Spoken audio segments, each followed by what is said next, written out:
সংসারে অভাব, আয় নেই, ব্যয়ের রাস্তা খোলা, চোখে মুখে অন্ধকার নেমে আসা। এমন অবস্থায় নিলেন কঠিন এক সিদ্ধান্ত। বিয়ের গহনা বিক্রি করে শুরু করলেন খিচুড়ির ব্যবসা। এরপরই পাল্টে যায় সবকিছু।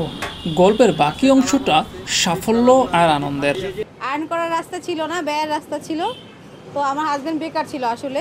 আমার ছোট একটা বাচ্চা আছে, তো তার হচ্ছে কি আমার বাসা ভাড়া দিতে হতো, বাচ্চার খরচ সব কিছু মিলে অ্যাভারেজ একটা যে খরচ আছিল ওই খরচের মনে প্রসেস ছিল না যে আমি কিভাবে এই খরচগুলো করব বা টাকাটা আসবে কোথা থেকে। তো আমার বাচ্চা অসুস্থ ছিল, বাচ্চাকে নিয়ে যখন হসপিটালে আমি যাই, একজন মুরব্বীকে দেখি যে উনি রাস্তার মধ্যে ডিম খিচুড়ি বিক্রি করে। ওইখান থেকে আমি ইন্সপিরেশন নিয়ে আমার বিয়ের যে গহনাটা ছিল, গহনা আমার হাজব্যান্ডকে দিয়ে ওটা বিক্রি করে আমি এই গাড়িটা বানিয়ে এখানে আমি 2 কেজি চাল দিয়ে শুরু করছি। বলা হচ্ছে তুহিন ভাইয়ের খিচুড়ি ঘরের কথা। মিরপুর 2 নম্বরে স্টেডিয়ামের চতুর্থ গেটে অবস্থিত এই দোকানে যেতেই দেখা গেল উপচে পড়া ভিড়। দূর দূরান্ত থেকে মানুষ আসছে এই খাবারের লোভে। লোভনীয় স্বাদের এই খাবারের প্রশংসা করলেন সবাই। খুবই মজা, আলহামদুলিল্লাহ।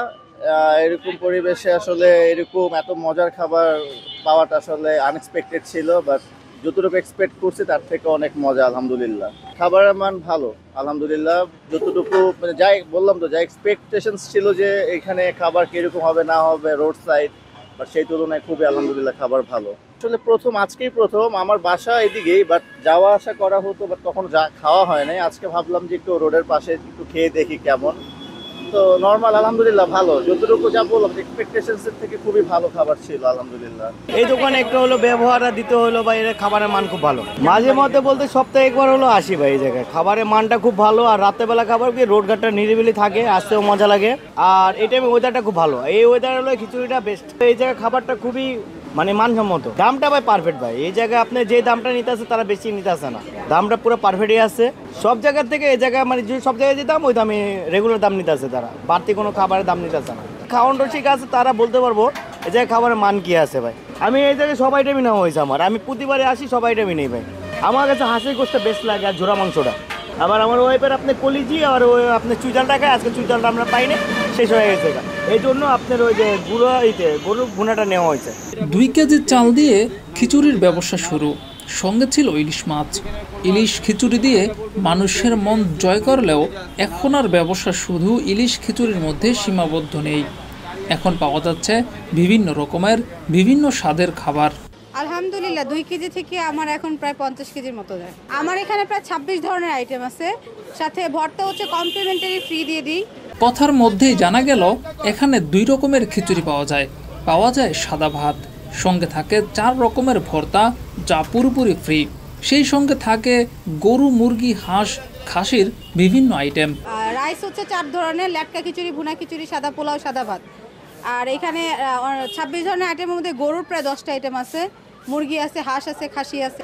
আমার এখানে সর্বোচ্চ আছে 300 টাকা, আর সর্বনিম্ন ডিম খিচুড়ি আছে 60 টাকা, ভর্তা খিচুড়ি 40 টাকা। আমি 2-3 বছর আগেও ভর্তা আনলিমিটেড দিচ্ছি, এখনও ভর্তা আনলিমিটেড দিচ্ছি। ভর্তায় কোনো লিমিটেড নাই, খিচুড়ি আগে থেকে লিমিটেড। মনে করেন এমন আমি খাবারটা এইভাবে দিতাম যে কাস্টমারের নেক্সট আর প্রয়োজন হতো না। আমাদের একদম স্পেশাল ভর্তা বলতে পারেন, যে ভর্তার জন্য মানিকগঞ্জ বলেন, নারায়ণগঞ্জ বলেন, ফরিদপুর, মাওয়া, অনেক দূর দূর থেকেই শুধুমাত্র বাদাম ভর্তা খাইতে আসে। বাদাম ভর্তা, কালিজিরা ভর্তা, আলু ভর্তা, ডাল ভর্তা। বিয়ের গহনা বিক্রি করে অনেকটা ঝুঁকি নিয়েই শুরু করেছিলেন ব্যবসা। তাই শুরুতে এই ব্যবসায় কেবল মাকে ছাড়া আর কাউকেই সঙ্গে পাননি। যদিও স্বামী ছিলেন সঙ্গে, তবে শ্বশুর বাড়ি থেকে সাপোর্টের অভাব ছিল। এখন অবশ্য পাল্টেছে সবকিছুই। আমার মার সাপোর্ট আমি সর্বদাই পেয়ে গেছি। মা সাপোর্ট না দিলে এখানে আসতাম না। হয়তো ফ্যামিলির আর যারা ছিল অথবা শ্বশুরবাড়ির লোক বলেন, ওনারা সাপোর্ট দেয়নি। আজকে তারা সাপোর্ট দিচ্ছে, আজকে যারা ডাক দিচ্ছে, তারা খুশি আজকে আমার এই সাফল্য দেখে। তুহিন ভাইয়ের খিচুড়ি ঘরের এই খাবার খাওয়ার জন্য এখন যেমন দূর দূরান্ত থেকে মানুষ আসে, এই বিষয়টি অনুপ্রেরণা হিসেবে নিয়ে এই ব্যবসাকে একদিন ব্র্যান্ড হিসাবে দাঁড় করানোর স্বপ্ন দেখেন লড়াকু এই নারী। সামনে এটাকে একটা ব্র্যান্ড করা পরিকল্পনা। অতীত না থাকলে ভবিষ্যৎটা ভালোই হইতো না, তো অতীত নিয়েই আমি ভবিষ্যতে মানে আগাইতে চাই। জিয়াউর রহমান, যুগের চিন্তা।